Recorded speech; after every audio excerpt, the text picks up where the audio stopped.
준비된 PPT 보면서 말씀드릴게요. 지금 여러 가지 뉴스들, 이제 의혹들이 계속 제기되고 있습니다. 그 중에서도 오늘자로도 계속 속보와 단독 기사들이 나오고 있는데 후보자의 자녀 스펙 쌓기 논란에 대해서 좀 질의를 드려야 될 것 같습니다. 자, 보니까 그 한 10가지 정도 사항의 스펙 쌓기 활동들이 있어요. 물론 후보자의 자녀가 굉장히 뛰어나서 이런 활동들을 했을 가능성도 당연히 있겠지만 지금 언론에서 의혹을 제기하는 것은 후보자의 자녀 혼자는 매우 어렵다. 가족들이 총동원됐다. 그리고 이 스펙 쌓기에 허위가 개입되어 있을 가능성이 매우 높다. 이런 의혹들이 계속 제기되고 있습니다. 하나 좀 차례대로 보겠습니다. 다음 보여주시죠. 먼저 가장 논란이 많은 게 이제 복지관에 그 노트북 50대 기부한 것이죠. 네, 이 기부에 대해서 한동훈 후보자는 기업에서 기부한 것이다, 잘 모른다, 이런 취지로 얘기를 했던 것 같아요. 그런데 오늘자 보도를 보니까 그 후보자의 딸의 동아리명이 기념사진에 그대로 찍혀 있습니다. 그래서 이 기부가 후보자의 딸의 동아리, 그러니까 후보자의 딸의 활동을 매우 이제 돋보이게 하는 그런 역할을 했다고 볼 수밖에 없죠.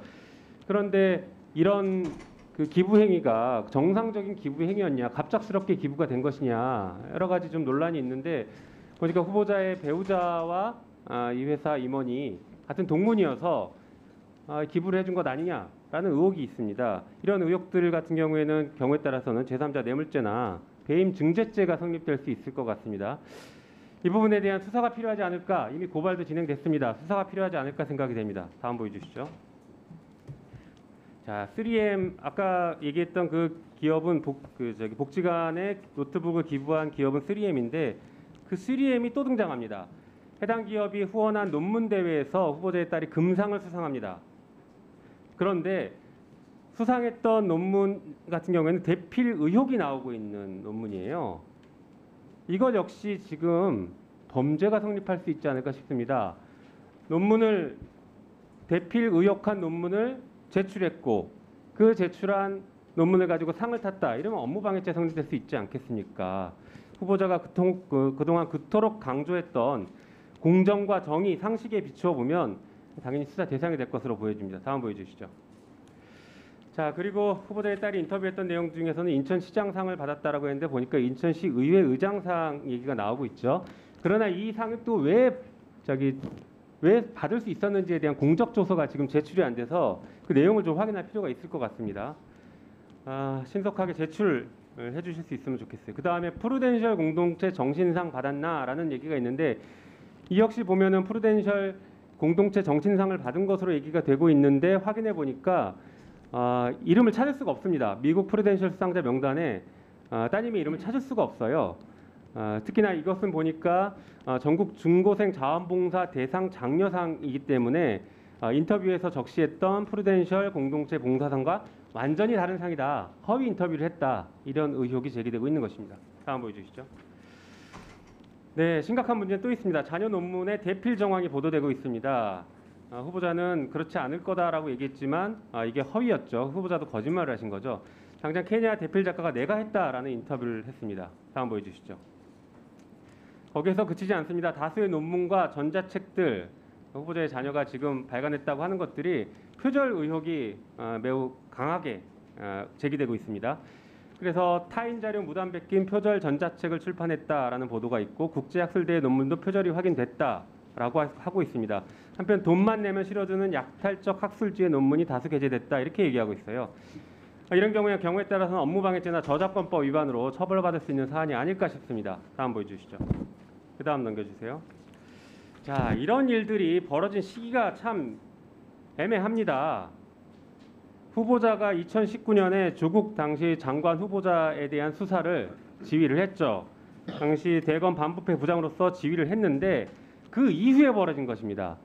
후보자가 그렇게 강조하고 다른 사람의 잘못에 대해서는 그렇게 추상같이 수사하고 70군데의 압수수색까지 해가면서 수사를 했는데 그 결과 기소까지 했지 않습니까? 그런데 막상 후보자의 자녀는 그 이후에 2019년 이후인 2020년, 2021년, 2022년에 이런 일들을 벌였던 것입니다. 이게 가장 심각한 문제가 아닐까 싶습니다. 다음 보여주시죠. 그 이후에 후보자 측의 태도가 참 황당합니다. 항상 검사들은 무슨 일이 발생하면 증거인멸부터 대놓고 해왔던 것 같은데 그 태도가 고스란히 여기서도 보여지고 있습니다. 예전에 보니까 공수처에서 고발사주 사건 수사하려고 하니까 검사들이 자료 삭제, 교체했다. 통째로 지워진 대검찰청 컴퓨터, 보도당의 휴대폰 하드 교체 이런 보도들이 나왔는데 그 이후에 이 사건에서도 이런 보도가 있습니다. 한동훈 딸 공동저자 전자책 미국 아마존 서점서 사라졌다. 그리고 노트북 50대 기부 인터뷰 역시 삭제됐다. 전형적인 증거인멸 행위들을 계속 하고 있는 게 아닐까 싶습니다. 이게 후보자가 보여준 태도입니다. 그 다음 보여주시죠. 거기서 멈추지 않습니다. 이런 보도, 의혹 보도를 하니까 고소고발을 하고 있습니다. 한겨레 기자 고소했고 전직 기자 고소하고 계속 고소고발을 하고 있습니다. 이게 언론에 재갈부터 물리려고 하는 셀프 고소가 아닐까 싶습니다. 특히나 후보자 같은 경우에는 다른 장관이 아닙니다. 사정기관, 검찰의 수장인 법무부 장관 후보자이기 때문에 이 고소가 셀프 고소이고 이 고소 사건에 대한 수사를 최종적으로 지휘하는 지위에 있기 때문에 이 사건이 더 문제가 있다. 이렇게 평가할 수밖에 없습니다. 다음 보여주시죠. 설리번 소송 많이 그 국민의힘에서 내든 인용했었죠. 공직자나 공인의 경우에 명예훼손이 인정되기 위해서는 이 보도의 오류가 실제적인 악의를 가지고 있어야 되는데 조금 전에 그런 보도들이 실제적 악의가 있다고 보기 어려움에도 불구하고 후보자가 매우 정광석화처럼 강력한 법적 대응들을 하고 있는 게 아닐까 이런 태도를 지적하지 않을 수 없습니다. 네. 그 다음 보여주시죠. 자, 후보자는 그런데 이렇게 이런 스펙들을 쌓는 게 사실 별 문제 없지 않냐. 아직 대학 진학도 하지 않았고 거기에 쓰지도 않았지 않느냐. 소위 말해 예비 음모는 처벌할 수 없는 것 아니냐라는 취지로 읽혀집니다. 그런데 그렇지 않은 것 같습니다. 이걸 왜 이렇게 스펙을 쌓았을까? 다음 보여주시죠. 그 후보자 사촌과 똑같은 스펙을 쌓아갑니다. 보니까 그 후보자의 딸과 사촌들의 교회 활동들은 여러 차례 겹치고 있습니다. 봉사활동 단체를 같이 만들었고, 다음 넘겨주시죠. 또 포스터 전시회도 같이 했고 포스터에 그 이모의 딸이 이름이 모두 들어갑니다. 그 사촌들의 이름이 들어간다는 얘기죠. 또 보여주시죠.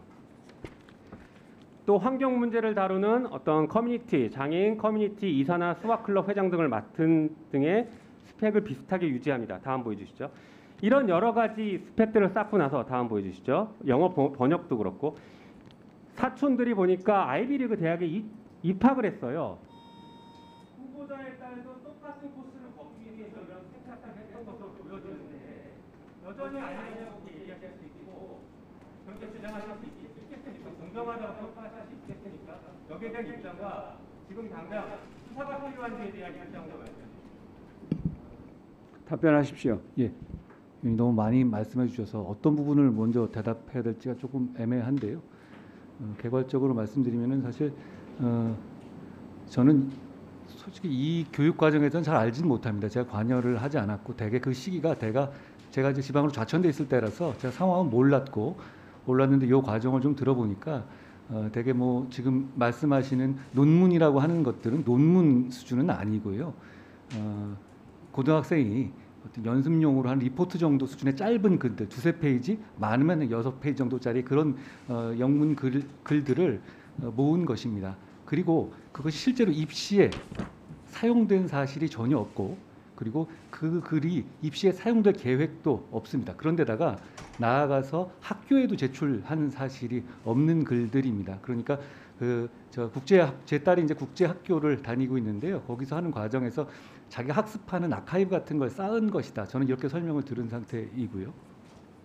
그리고 봉사활동에서 대해서 아까 말씀하셨는데요.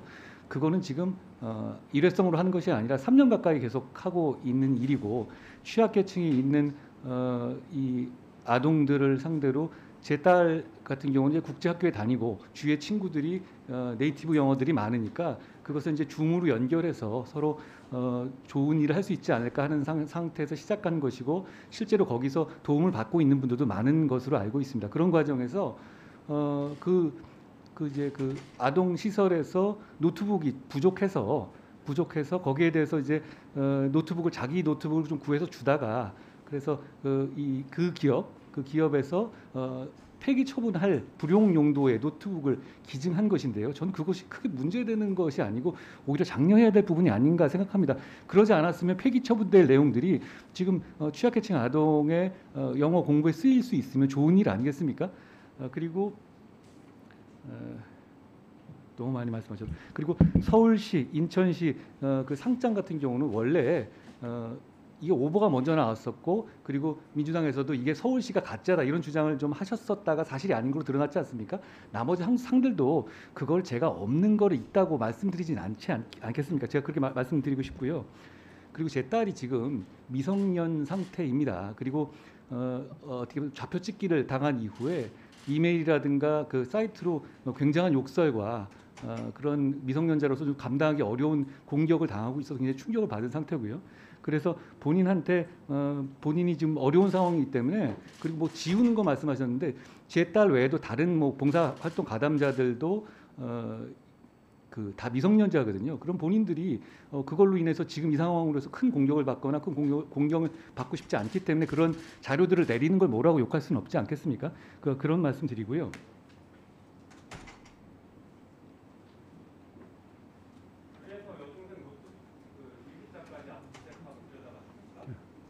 그 부분을 예, 의원님 말씀드려도 될까요? 질문하신 거면 예, 그거를 여러 번 말씀하시는데요. 그 혹시 뭐 족 사건, 족 전 장관 사건 말씀하신 거라면 제가 그 수사팀에 물어봤습니다. 그 여중생 물론 그 당시에 조민 씨는 30세였죠.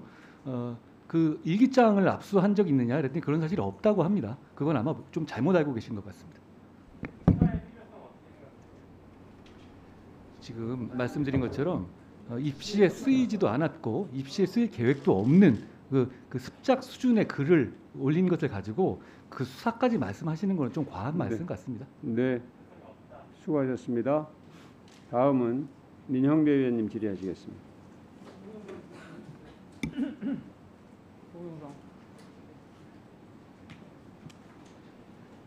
예, 광주 광산구를 지역구라는 민영대입니다. 후보자 그리고 또 법무부 직원분들 청문회 준비하시느라고 애 많이 쓰셨습니다. 동영상 보겠습니다.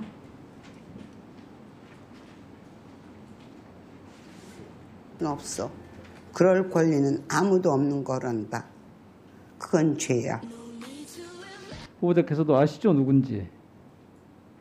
저분 말씀이시죠? 예. 윤여정 씨. 예. 이분이 꼽은 인생 최고의 명대사가 지금 이거랍니다. 이거 88년도에 나온 드라마에서 나온 명대사인데요. 혹시 들어보셨습니까? 이거 사전에? 전에 언제? 처음 들으신가요? 제가 이 얘기는 처음 들어봅니다만 예. 말씀해 주시면 제가 경청하겠습니다. 예. 다음 그 비트 보여주실래요? 광주에서 발행되는 전라도닷컴이라는 문화 잡지가 있어요. 처음 들어보셨을 텐데 이 잡지 이번 5호로의 권두원 칼럼이 이 전라도에서라는 문패를 달고 있고 제목이 함부로에 맞서입니다. 아까 윤여정 배우가 명대사라고 했던 거 함부로에 맞서라는 제목이에요. 이 칼럼의 필자는요. 이 명대사를 인용한 뒤에 이렇게 씁니다. 그 말이 지금 더욱 절실하게 다가오는 것은 혐오와 차별, 갈라치기를 버젓이 행하는 무리가 권력을 쥔 현실 속에서 사람을 향한 함부로가 횡행할까 봐 염려하기 때문이다. 후보자께서도 이런 현실 진단과 우려에 동의하실 거라고 보는데요. 아닌가요? 일반적으로 말씀하신 취지를 공감합니다. 예, 이미 현실이 돼 있거든요. 외교부 장관은 공간에서 쫓겨납니다. 내일 대통령 취임식이 열리는데 국회 직원들이 주차마저 허용되지 않습니다. 그리고 국회 많은 직원들이 이렇게 얘기합니다. 대통령 취임식 여러 번 열렸는데 이렇게까지 직원들한테 함부로 하는 건 처음 봤다. 그러고 있어요. 국회의장이 중재한 여야 합의를 국힘은 함부로 파기해버립니다. 법사위 회의장에 국민의힘 의원들이 함부로 난입하고 이준석 당대표는 장애인을 함부로 차별합니다. 그러니까 함부로 하는 일이 몸에 밴 것 같아요. 그런데 후보자님, 법무부는 사람이 사람에게 함부로 대하는 것을 제도적으로 예방하고 즉 사람다움, 즉 인권을 보호하는 것을 큰 책임으로 갖고 있는 부처 맞죠? 맞습니다. 예, 예. 자, 가능성이 높아 보이지는 않지만 혹시 법무장관으로 일하시게 된다면 이런 법무부의 책무를 놓치지 않으실 거죠? 말씀하신 것에 깊이 공감합니다. 그렇게 하실 거죠? 예. 예. 혹시 후보자님 비둘기 태우기라고 아세요? 비둘기 태우기. 말씀해 후보자님 주시면 오전 내내 예. 자리에 앉아 있으니까 힘드셨죠? 그 지루하고. 과거의 그 고문의 일종을 말씀하시는 예, 예. 거죠? 혹시 졸리진 않으셨어요? 잘 참았습니다. 잘 참으셨어요? 비둘기 태우기 수법을 모른다. 모르세요? 예전에 제가 책에서 본 기억은 있습니다. 아, 그러면 한 번도 실제로 해본 적 없어요? 그걸 제가 해볼 일은 없었습니다. 아, 이 국가인권위원회가 예. 아침부터 피의자 불러놓고 예. 검찰 체육대회 참가한 검사한테 주의 주고 그런 사건이 있었잖아요. 그런 게 비둘기 태우기죠, 일종의. 제가 그건 잘 모르겠습니다. 설명해 주시면 제가 경청하겠습니다. 이재용 삼성 부회장 2016년 11월 조사를 했는데 그때 7시간 1차, 2차 4시간 조사받았는데 휴식 시간이 단 6분이었어요. 이런 게 비둘기 태우기의 전형 아니에요? 그리고